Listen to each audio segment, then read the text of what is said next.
Hey, everybody, what's going on? It's Aslan and it's Michael talking recruiting right here on Warchant TV, warchant.com's YouTube channel, which you should subscribe to. It's totally free to do that. But all the good stuff's over the PRB, the Premium Recruiting Board. Michael Langston and Matt Lassere keep that thing stocked with all the good tidbits, all the good nuggets. So go to warchant.com and subscribe.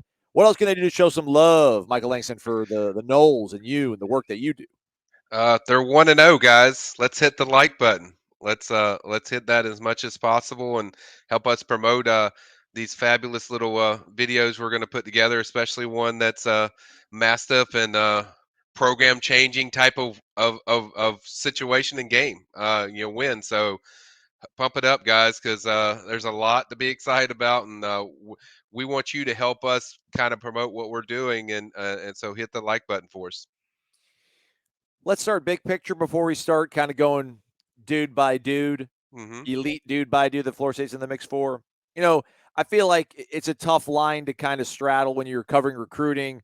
If the team's losing, you don't want your fans to feel totally overwhelmed by despair and be like, "Well, you're losing on the field, then you're not going to be able to recruit well because you're losing on the field."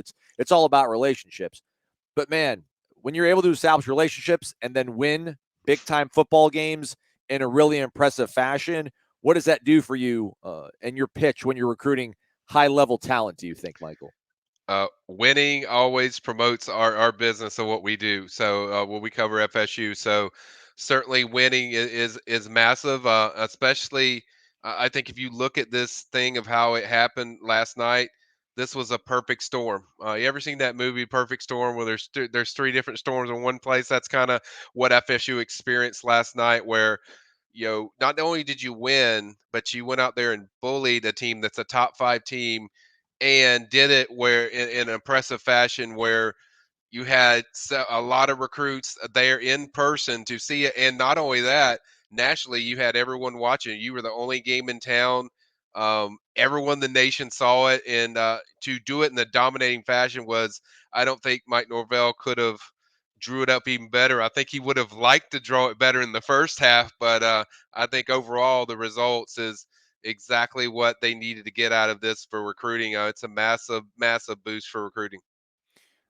Season's underway right now, high school and college. So we'll see how that does affect these guys in terms of maybe visits they want to make and opening their eyes and trying to create some more momentum for Florida State. But obviously, Keon Coleman, the star of the show on Sunday night there in Orlando. Boy, it would be nice to have a nice elite wide receiver maybe step in and take over once Keon does leave. Jeremiah Smith, maybe not Keon Coleman right this minute, this second, but surely projects as being one of the top end talents coming out of this class of 2024. We hear about Ohio State. If you just looked at both teams playing on week one, I think you'd probably rather play for the team in Tallahassee, Michael. What do you think this will do for Jeremiah Smith and the Knowles' chances? Yeah, I think it's massive. He was there last night, so it was a big deal. And if you look at their body frame and what they do, I got to see Keon, or not Keon, but Jeremiah in person when Chaminade played, a week ago, and they do some of the same similar things. So you knew, if Keon had a really good game, it was going to really catch Jeremiah's eye, and it did. Jeremiah even tweeted about, number four is that boy, and so he tweeted about it several times. I think there's a big boost of now confidence that FSU can get this done, can pull it off. He's going to officially visit FSU later in the season. I think he's also going to come over for another unofficial visit for FSU to see another game. And I think it was a big deal for him to see kind of a guy that's you can envision yourself being that guy when you watch somebody that has similar skill set to what you do. Jeremiah's a big guy, physical guy, high points the ball really well, like Keon does. And so I think when you see somebody like that that's somewhere, and then you see a team dominating a top five team, I think for me that was the big thing, not just with Jeremiah, but a lot of guys that when you solidify yourself of what your program is, and kids like Jeremiah who you're still committed to somebody else, but they see kind of what you're doing in elite level. I think it made a dramatic effect. I think it was the best case scenario for FSU when it comes to the recruitment of Jeremiah Smith, and certainly it couldn't have gone any better as far as him getting to see in my opinion, the MVP of the night and watching Keon Coleman. I think you couldn't have drawn up better for FSU as far as seeing the show they put on, and just a big night for them. Everything in life is relative. Florida State's rise looks incredible, no matter how you look at it, but especially when you compare them to maybe what's going on in Gainesville and how Florida looked taking on Utah there in week one. Bad night for them Gators. It's a bad night. LJ McCray's a guy that's out there that has some sort of, affinity for Florida apparently here. What do you think a win like Florida State coupled with a loss that Florida endured could do for the Noles' chances in getting this elite defensive player? Yeah, and he's another one that was expected to be there, and I didn't come. I mean, I will tell people first what I was down there. I saw where the players, the recruits were checking in. I saw some of them, and Matt Lucier trying to tweeted some of the picks, and we're still working on the exact guys that were there. He's expected to be there, but I have heard through people that he was very impressed with Florida State and what he saw, because this is a kid that does like some of the programs in the SEC. Georgia, Florida, two of the, I think, the favorites going into, I guess, that last night, and then now I think FSU's either right there or maybe slightly ahead. And I would say Georgia for me is probably the biggest competition. I think Florida slipped a little bit, and it isn't so much like the game or what happened in their game. I just think those two programs seem to be. I think he sees the fit better of what they do with their defensive linemen that really he connects with. And I think another thing that's good is he views FSU like an SEC type program, the way they play, the way they develop, the way they certainly recruit, and just what their product is on the field. I think that's really caught his attention. FSU is going to get the last official visit. That's a big deal in October. But I've also heard some intel that suggests to me that he's probably going to take another visit to FSU just for a separate game. So I think these are big moments. I think the fact that what FSU did in this game was a big deal. You saw the defensive line kind of take control of the game later in that second half, and I think that's certainly something that is very attractive to not just LJ but other top defensive linemen. And I think they certainly made a solid move with this performance. These I said once and I'll say it again: the product on the field has a pretty strong effect as far as if you want to boost in recruiting, you get a big top five win, it's certainly going to do that. And I think it has done that with LJ. I think we heard some stuff going into this thing that, hey, FSU starting to make a move, starting to get back in it. Then after last night, late last night, I started hearing a lot more about FSU's push and move with LJ McCray. So they're making a move. Can they do a lot during the season, you think, Florida? I mean, obviously, with the way you can perform, but with the early signing period, um, you know, can you make big moves within a season, or do you need these opportunities present themselves? The LSU, a Clemson game, that gives you the edge to really change the tide when it comes to recruiting a kid in season. Yeah, I think it depends on the kid. If the kid's really enamored by certain things with the SEC, and you're playing a top SEC, this is the SEC West champion, it means something. When you see that, kids see that, so they're like, "Well, I don't have to go to the SEC to be in that type of team." So for a guy like LJ McCray, I think it does matter. But you have to deliver in these big moments. I mean, this is a very tense situation as far as FSU. You're playing the first game of the year against a top five team.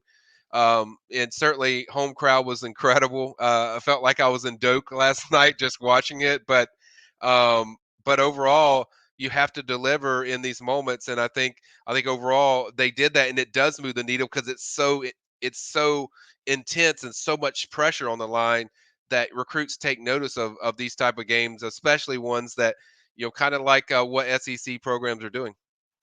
All right, and just real quickly, looking even further ahead down the line, the class of 2025, Florida State in the mix for several talented, elite, high-level blue chip guys. The percentages that everybody's concerned about when it comes to building the roster. Armando Blunt, everybody involved with him here in state, feels maybe like a three-team race, but obviously Florida State probably impressed him the most, I would imagine, out of all the teams that he saw playing week one out of the state of Florida. Yeah, he was there.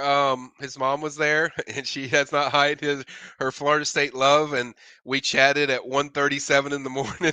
So she was texting with me, and they loved it. I think they really loved the defense of what they saw. I'm going to have a feature on Armando. I think it's going to be good that you guys want to tune in. That I'll have that later on. But I think he's mentioned FSU and Miami are the two teams. I think FSU, to me, from what I'm hearing the intel, they're the clear leader. I think they certainly made their impact last night. I think that was a big moment as well to kind of solidify kind of where the program's going, and I'll have a piece on that as well of what this recruiting minimum means for FSU. How big is it? What does it mean? But I think a guy like Armando Blunt, I think it was a big move for FSU, and they had already solidified themselves from a relationship and culture standpoint of the comfort he has around that program is just different than a lot of other schools. So obviously too, mom really likes FSU a lot, and there's no question. If she had a preference, I get the feeling she would want him at FSU, and he loves FSU too. This isn't a case where mom's it's just mom. I mean, Armando really loves them a lot, and I think they made a big move there. I think last night only kind of solidified kind of how he feels about FSU, and I still think they're in pretty good position. I feel really good about where they stand there. And then how about this young man on the screen, Jaden Perlot? Sorry, Jaden, I'll figure out one of these days. No disrespect, man. Just there's different philosophies out there and how to pronounce it. You know the proper way. Let me know.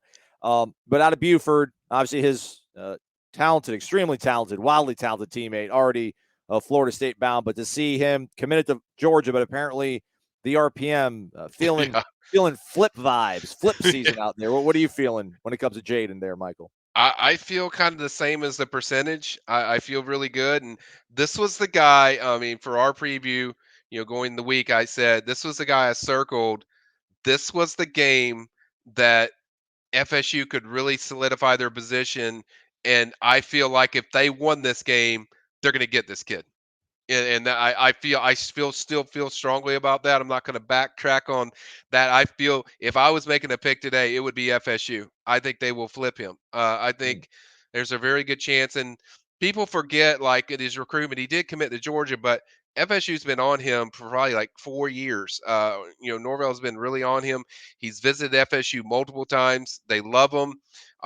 He loves what they do with their linebackers. There's a certain fondness with Norvell, and just the fit there he sees with this program is really strong. And then when you win a game like this, that shows them like, hey, these guys aren't just hype. And there's a lot of excitement going in this game about FSU, but there's a lot of hype, and I think he was one guy that wanted to see kind of, are they for real? Is this for real? Is these guys this for real? And I think they showed that, and I think it's certainly that's the guy that if I was picking one guy that had the biggest effect on, I think it would be him, because he's the one that I think wanted to see in person what these guys look like. And overall as a weekend, I think it was great because it was almost like a free unofficial visit weekend for FSU, because you had the home crowd, so it felt like you're at home.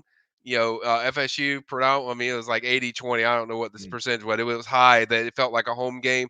And really you just had to show out your product. You don't have to pitch anything anymore when it comes to FSU. It's kind of like, here's that they are, take what you want from it, and just kind of let the recruits just soak it all in. And I think for a guy like Jaden, it couldn't have gone any better than what FSU delivered on Sunday night. Great times for Florida State fans, everybody, and the program and recruiting, obviously. Go to the premium recruiting board, warchant.com, on 3 Network. We got you covered all things Noles when it comes to recruiting. Michael's got plenty over there, so head over there. Michael, thanks as always, and we appreciate it. You got it, bud.